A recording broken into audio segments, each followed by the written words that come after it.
نعم جدا. اول قصه حب في حياه سليمان عيد. دي كانت قصه حب حلوه يعني. والله كنت في سنه اولى اعدادي وهي كانت في 5 ابتدائي.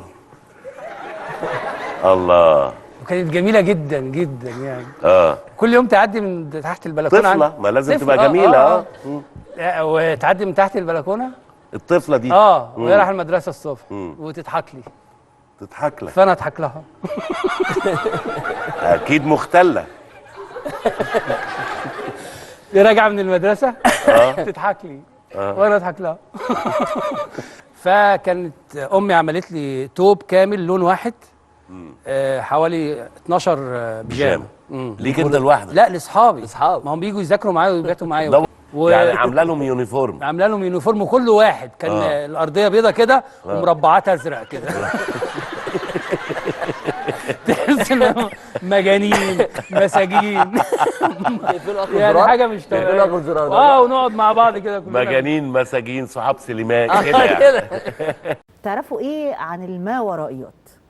ماورائيات؟ تعرف حاجه سليمان؟ السؤال لينا من الاثنين. انا بصيت ماورائيات يعني. هنلاعب الاهالي كانت بتخوف اولادها بكائنات كتيره جدا. اذكر 3 كائنات من اللي كانوا بيخوفوا بهم العيال. من الغوله، ابو رجل مسلوخه، سليمان عيد. معذرة سيدتي، أنا السبب في تأخير سمير ولدي. فقد كنت أمارس رياضتي المفضلة. أنت عبيط ولا إيه؟ السباحة. أكدت إحصائية عن الجريمة أن هناك رجل يقتل كل 3 دقائق. ده راجل غلبان قوي، كل 3 دقائق يقتلوه. يا صبروا طولة بال والله. ليه سليمان؟ عشان أهلي يا محمود. أبوس يدك ما تضيعش الفرصة. أنا ما صدقت جاتلي. عاوزني أكذب وأوديك في داهية، ودي اللي قتل براءة. أنت مكبرها ليه عاد؟ هم وناس ولاد كلب في قلب بعضيهم، إحنا مالنا؟ وبعدين تفتكر الحكاية هتوقف عليا وعليك؟ هيخلصوها من غيرنا، ومش بعيد تلبسك أنت. يعرف أول العمود إيه من فوق؟ لمبه. لمبة. لمبة ايه؟ وانت عشان عندك كشاف يبقى الدنيا كلها زيك؟ هو العمود اصلا بيتعمل له عشان لمبه. برسمهم بس. أهم شريان في الجسم شريان إيه؟ شريان عبد الوهاب. شريان على الوهاب. أنت راجل كبير بقى، ما تخلناش نقل منك بقى. في إيه؟ في إيه يا عم سليمان الحلبي؟ في إيه؟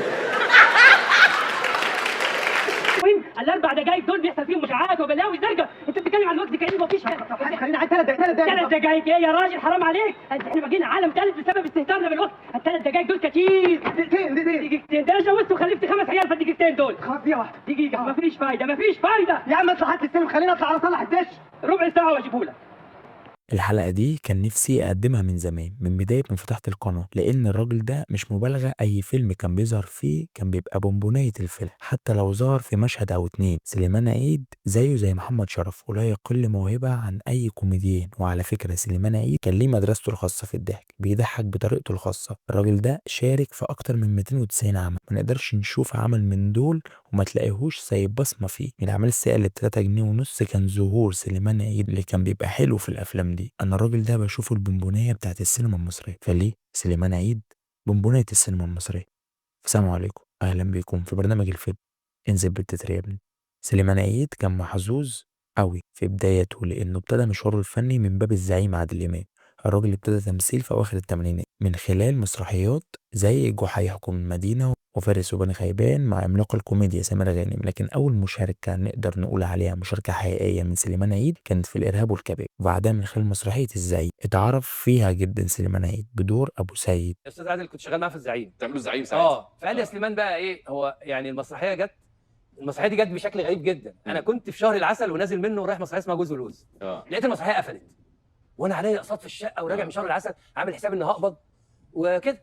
وحكيت له حكايتي دي اللي فاتت اللي انا حكيتها لكم دلوقتي. ايوه. وانا يا استاذ مش ممكن اشتغل مع حضرتك؟ فنادى الاستاذ شريف قال له في حاجه هنا ممكن سليمان انا عايزه معايا بصراحه. فقالوا له في الملقن بيطلع يقول راجل عجوز كده بيطلع من الشباك يقول ايه بتعمل ايه عندك يا ابو سيد حاجه كده.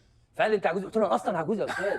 بص حضرتك. بعد كده شارك في مسلسل سر الأرض وفيلم الطريق إلى إيلات، وقدم مع الزعيم، بعدها معظم اعماله اللي قدمها في التسعينات بقى بياخدوا معاه عادل امام في اي حاجه. اشتغل وشارك في طيور الظلام وبخيت وعديلة الجزء الاول وبخيت وعديلة الجزء الثاني والنوم في العسل، وشارك مع هنيدي في مسرحيه عفروتو. بس انطلاقه سليمان عيد الحقيقيه كانت من بدايه سنه 2000. قدم سنه 2000 فيلم ثقافي، قدم دور منصور العريس وكان دور دمه خفيف جدا، وقدم دور قادر انه يبين امكانيات اي حد التمثيليه، وكان دويتو حلو قوي بينه وبين الرائع العظيم حسن حسني. لو ما شفتش حلقه حسن حسني اتمنى تشوفها، هتلاقيها في الوصف، شوفها بعد الحلقه.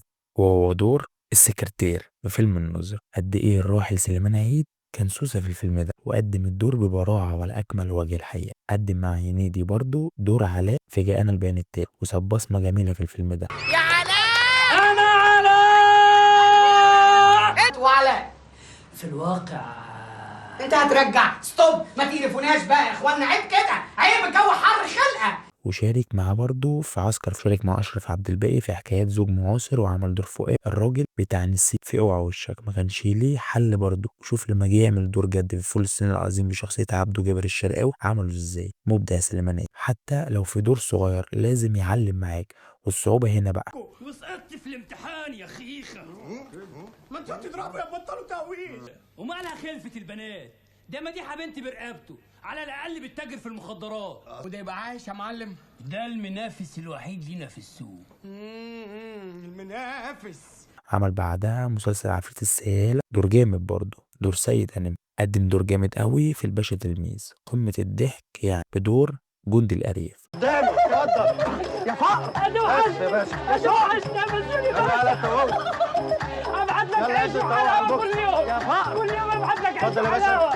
يحيى العز يحيى العز. بلدينا دي انت ما تعرفنيش ولا ايه؟ لا والله ما حصليش الشرف. انا المخبر اول السباعي المخبر الخصوصي الضابط بسيوني، راح الامن في المنطقه كلها. قلت الظابط بسيوني؟ ايوه الضابط بسيوني. يبقى البشاير بانت من اولها. لكن ما قلتليش انت مين بقى؟ لا انا فضلت خيرك، اللواء نجدت يا حيوان. يا ريس انت مؤاخذه يا باشا، اللواء بحاله. ايوه قلت لي انك مخبر. ايوه مخبر. انت بقيت عسكري نفر، خش وريني الظابط بسيوني فين. ما دام عسكري نفر خش لوحدك. خش يا حيوان قدامي. مش ده امشي انتباه يا عسكري. مش انتباه بس. مش انتباه. ايوه مش انتباه. كلمني عسكري.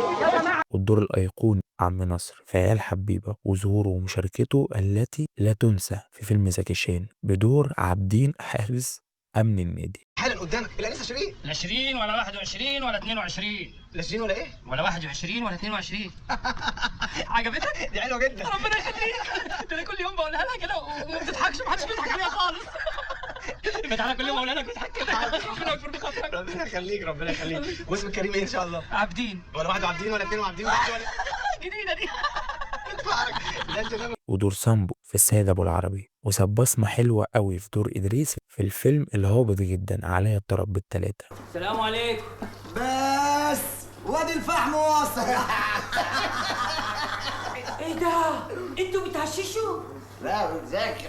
لا ده هشيش، انا ما اعوش في مكان. هات ما تجيب جرب. جرب. ايوه كده عداك العيب. اداني العيب؟ يعني استنى العيب اللي بعده. ودور مرغني في ظرف طارق. خليط على طول. بس حب من طرف ثالث. يعني ايه اول مره اسمعها دي؟ يعني هي بتحب واحد واحد بيحبها وانا بروح اقعد معاهم كده. افك انا بقى. طب ما افك لك، انا معايا فك. طب معاك 10 5 لا معايا 6 8. دور سليمان في جعلتني مجرما، ودور معجزه في العيال هربت، وقدم شخصيه سامح اللي كانت وما زالت بتضحكني جدا في فيلم خليك في حالك، ودور عبد الحميد ابو القرد في فيلم حين ميسره، ودور سلطان في انا مش معاهم، وايكو في شبه منحرف، وعمل دور خليل في عزبة ادم، وكان دور جد وابدع فيه سليمان عيد. ومشاركته سنه 2011 في فيلم تك تك بوم بشخصيه عنتر. يعني ايه بايظ؟ يعني ما بيضربش. يعني ايه ما بيضربش؟ يعني مفسي. يعني ايه مفسي؟ باكله بيض انا ولا ايه؟ وريني البوم. وتشوف بنفسك. وريني يا سيدي اهو.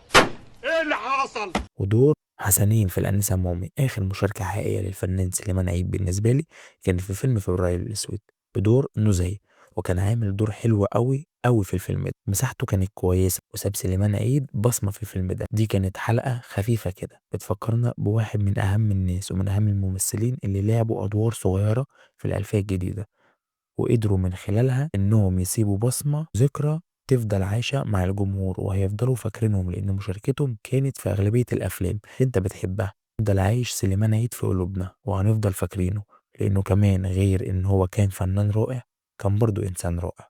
رحم الله بونبونية السينما المصرية سليمان عيد. وبس كده، انزل بعمل لايك واشتراك والحاجات الجميلة دي. كان معكم يوسف وائل من برنامج الفيلم. انزل بداية النهاية.